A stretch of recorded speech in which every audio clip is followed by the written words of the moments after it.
Hello everyone and welcome to Tigers Weekly. I'm your host, Zach Beyruti. This week we'll take a look back at Trevin Harris's dramatic buzzer beater from Saturday's Bracket Buster contest as the men's basketball team defeated Idaho State 66-64 in overtime.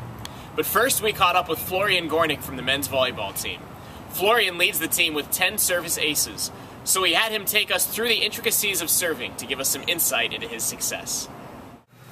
All right, we're here with Florian Gornik from the men's volleyball team, and Florian's going to teach us a little bit about serving the ball. And Florian, first of all, to start, take us through the different types of serves that you kind of have at your disposal when it's your turn to serve. Okay, so basically in our league the two most common serves is the float serve and the jump spin serve.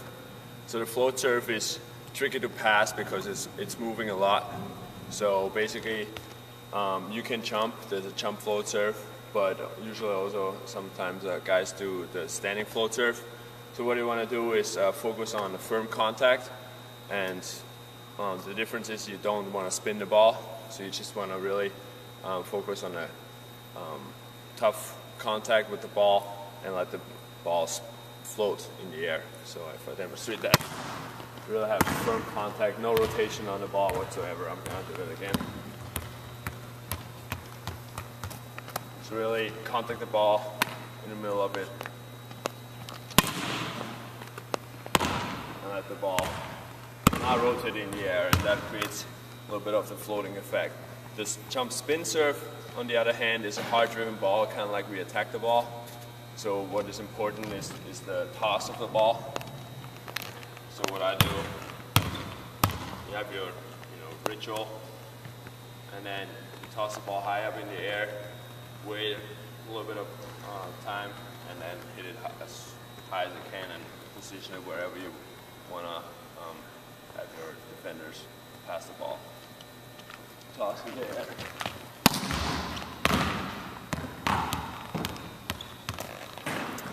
So there are different variations. Obviously players want to serve the targets that they have on the scouting sheet. So if there's a weak passer in the passing row, you want to obviously target that particular player. But again, most importantly, get a good contact on the ball, have a great toss, and then be aggressive on the jump spin serve.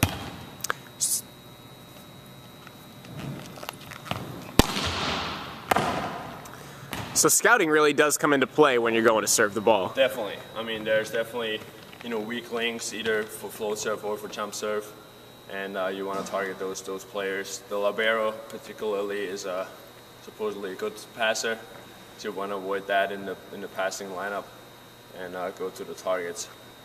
Say your team is facing match point or set point.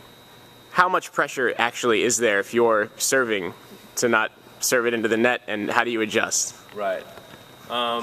There's definitely a lot of pressure on you. Obviously, you don't want to miss that serve, and especially for us at Pacific, we're a really strong blocking team, so you don't want to take away that chance to block the ball. And so we talk about in practice, having your primary and your secondary serve. So match point would be a great opportunity to use the secondary serve, to give the ball into the court and get the chance to block the ball and not to shank it. But I guess my philosophy is go hard every time, but then not miss at the critical points. What's your primary serve, and what do you use as your secondary serve? Well, like I said, there's probably different times where you use the secondary serve, which is I'm a jump spin server all the time, but a primary serve would be you want to really pressure the passing team, whereas the secondary serve, like we said, after timeout or in critical points, match point, whatsoever, to give us the chance to block the ball and get the big point. Take us through how it feels when you serve it and you come up with a kill. That's got to feel pretty good. Yeah, it does. I mean, serving aces, there's not that many in this league, because we face really good passers. So whenever you get that extra point, because you probably make your side out anyway. So scoring on the serve is a great feeling, and it feels good if the crowd gets crazy about it. When you're going through the jump serve, what do you think is the key to the jump serve? Is it the toss? Is the number one key? The toss is really important, and that is also true for the ritual. So coaches, tell us, to use the ritual in practice as well as on the court, to just get your mind focused on your toss and the serve that's about to come. What is your ritual before you serve? I don't really have anything fancy, I kind of like just bounce it with my left hand, take a deep breath, and then focus on it for a second or two on my right hand, and then just go ahead and toss it out and approach it. This past Saturday, the Pacific men's basketball team hosted Idaho State in a bracket buster contest. The game went into overtime, and in the waning seconds, it looked as if the Tigers would fall to the Bengals. But Trevin Harris would have something to say about that. Let's take a look back at Saturday's highlights.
Second one for Morgan is good. It rattled home. So Harris is going to inbound from the baseline. Trevin's going to inbound to Bach. Bach is streaking up the middle of the floor. Two, gives it to Trevin. Trevin has to take a running three. Got it! Oh my goodness! Trevin Harris at the buzzer! You gotta be kidding me! Oh, the prayer's been answered for Trevin Harris. Trevin Harris talking about this last 45 seconds is just a crazy deal where, you obviously when you were a kid you probably practiced for this moment, and just take it, kind of walk us through it. Well, the first three-pointer I hit with about 17 seconds left. I noticed that they had a small defender on me, so I was able to, I guess, just rise up over the top of them. It didn't really get on me too close, so that was actually a really good look for me, and luckily that one fell. And I'm just on the other one, kind of a miracle shot.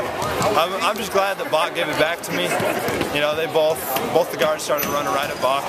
He gave it to me. I got to look up at the clock and see there was about a second and a half left, so I took a dribble and kind of did a little double clutch floater, and a little luck, but say my prayers, so I got blessed. So, Coach, talk about this game. I mean, obviously they don't score for the last 5 minutes. They come back and tie it up, and then go into overtime. You're down, and then it's just one of those kind of miracle finishes. You get that last. Yeah, we've got two miracle finishes the last two home games. Spanish Center, a tip in by Ross, and a leaning, running three-point shot by Trevin Harris. And it was really good for Trevin to have that. Not only hit the three, but then have the other three because he really needed it. He hasn't been shooting the ball really well, and I know he's a lot better player than he's been playing. And I'm really happy for him and happy for our team. We played a lot of good basketball during the game, but the last 5 minutes was not good basketball. We turned the ball over, we didn't get fouled, we didn't rebound the ball, and we let a team that was really down and out come back in the game, and that's a little disappointing, but hopefully we can learn from it in a positive win. Exciting times at the Spanos Center. This past Monday, the Pacific Golf team kicked off their spring season with a head-to-head matchup against number 11 Stanford in Carmel.